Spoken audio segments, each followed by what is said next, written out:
Okay, welcome Briana to this interview series showcasing HKIAC's leadership. Hi, lovely to see you. Good to see you too. So first, before we get into the interview, let me give an overview of your career and then also your contribution to HKIAC. So you are a graduate from Oxford University. You're admitted in England and Wales. You served as a member of the arbitration team at Freshfields for 11 years, both in London and in Paris. You moved to Hong Kong in 2008, and shortly thereafter you joined the team at Herbert Smith Freehills, the Greater China International Arbitration Team, where you serve as a foreign legal consultant and professional support consultant. You sit as arbitrator. You have frequently served as tribunal secretary to multiple tribunals. You teach every year at the Tsinghua University in Beijing. You publish regularly. You're on the editorial board of Practical Law and Practical Law China.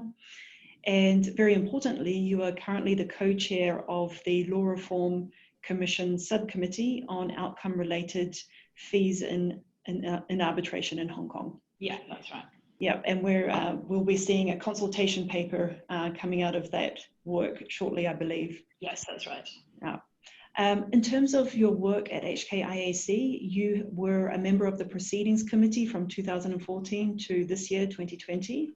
And that's one of the three standing committees of HKIAC, the Proceedings Committee being responsible for making all sorts of procedural decisions and arbitrations under HKIAC's auspices. Yeah. In 2016, you were elected to the HKIAC Council. I remember well because it was my first council meeting at which you were elected.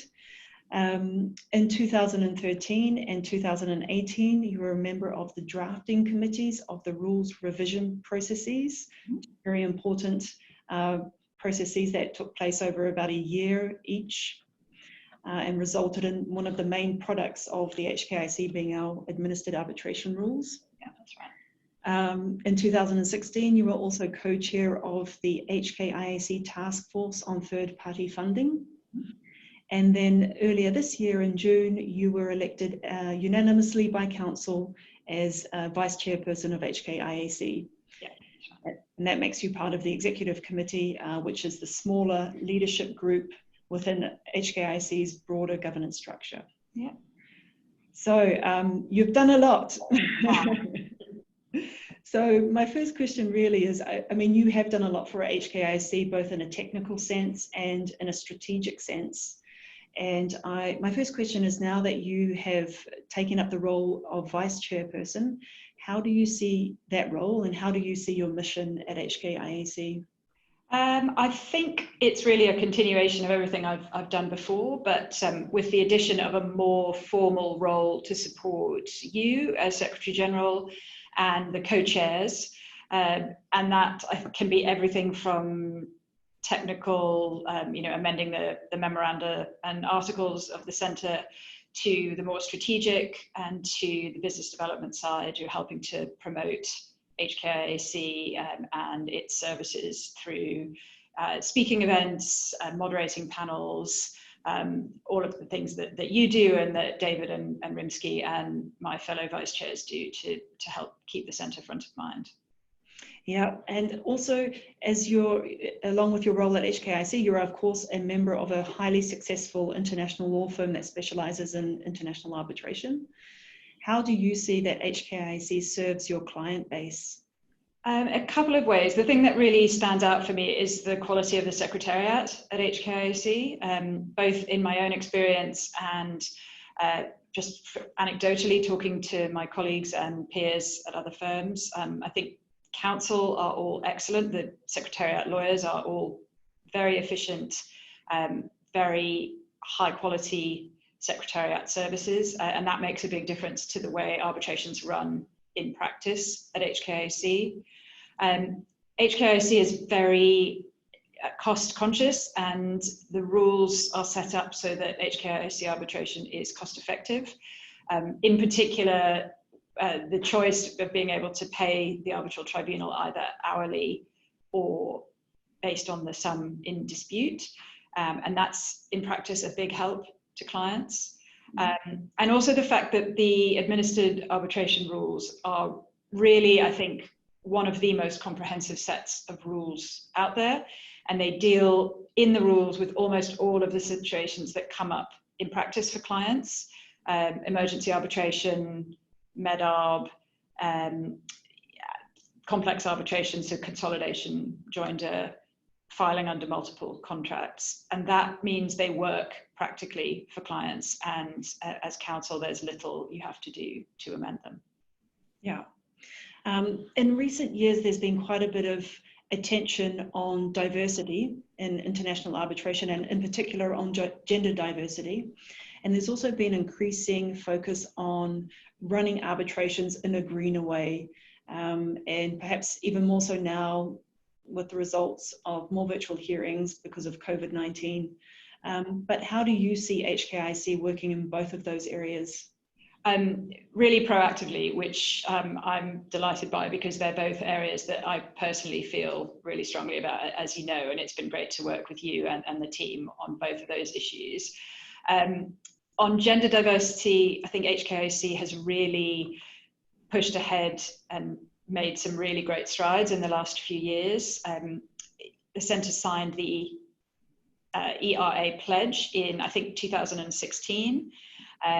And since then has really kind of tried to live the pledge, in particular by formalizing its internal practice, so that now every list of potential arbitrators has one qualified female arbitrator on it, to the extent that's possible. And there is one appropriate female candidate, which of course there almost always is.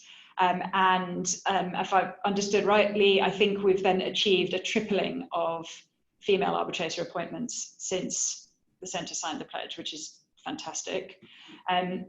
It's also been great to see on the non-case side that HKIC has really tackled gender diversity on events panels and events speaker makeup by making a really conscious effort to avoid all male lineups.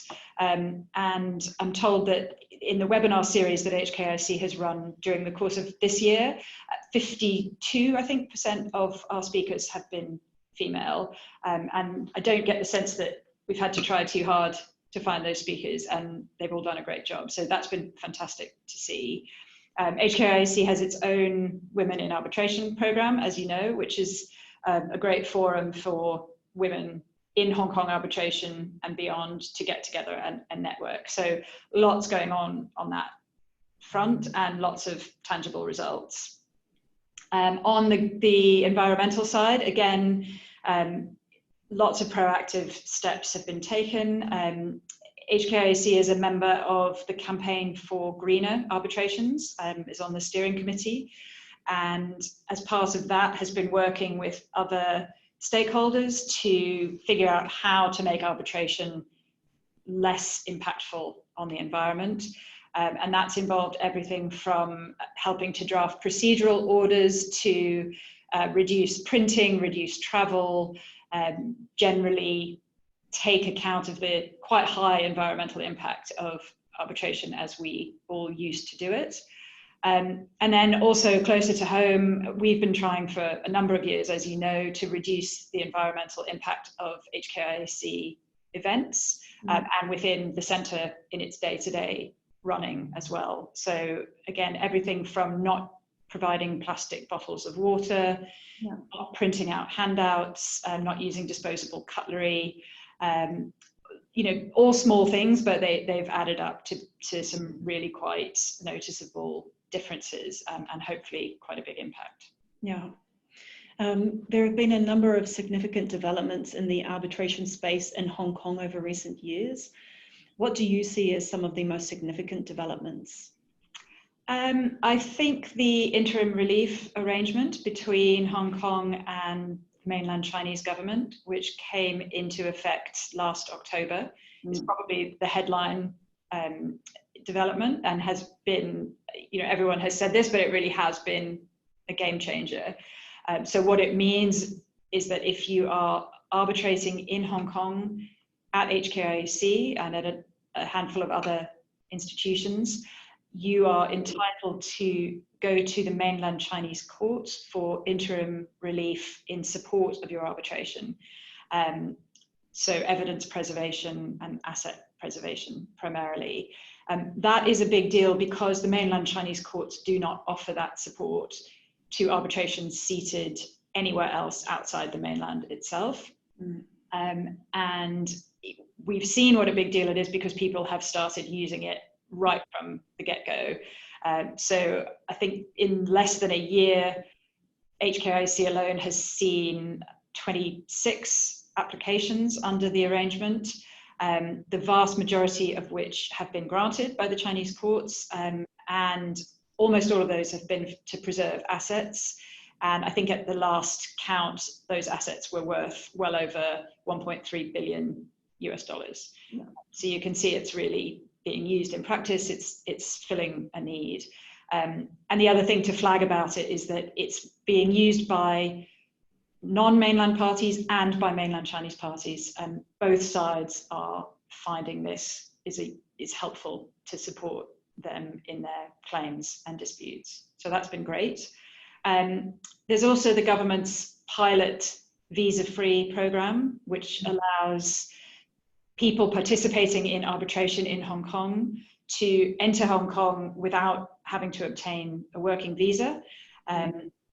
That's been sort of slightly subject to the COVID restrictions that are in place at the moment, but when those roll off, it will make travel into Hong Kong to participate in an arbitration materially easier, which is great news for Hong Kong. And then, of course, the progress that HKIC has made in being able to offer and support virtual hearings, which is very much a COVID thing, but I think we all agree will still be around even once COVID has finally left us. And I think something like 60% of HKIC hearings this year have been fully or partially virtual. The centre has great technical support and ability to support those hearings. And of course, we're upgrading our physical facilities to better support virtual hearings. And that, I think, will be ready next month. So that'll be really exciting and really sort of up the service that we're able to provide to parties arbitrating here. Yeah, absolutely. That's just taking place next door and looking good.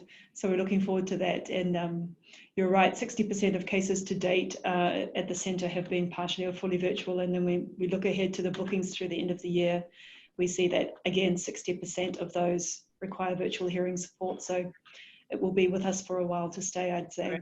Yeah, I think it will. Well, thank you very much, Briana. I just have one last question, because you've lived in Hong Kong now for 12 years. And is that right, or a bit longer? Yeah, 12 years. 12 years. What would you say is Hong Kong's best kept secret? I think it's the fact that so much of it is actually countryside, and that 40% of Hong Kong is actually national park. And I think another 30-odd% is rural farming land and agricultural land, which means it's fantastic for hiking and getting out of the very bustling centre. And that was a big surprise to me when I moved, and it's been a great thing about living here. Yeah, I can second that. Absolutely. Well, thank you so much for your time, and we all look forward to continuing to work with you. Thank you. Thank you.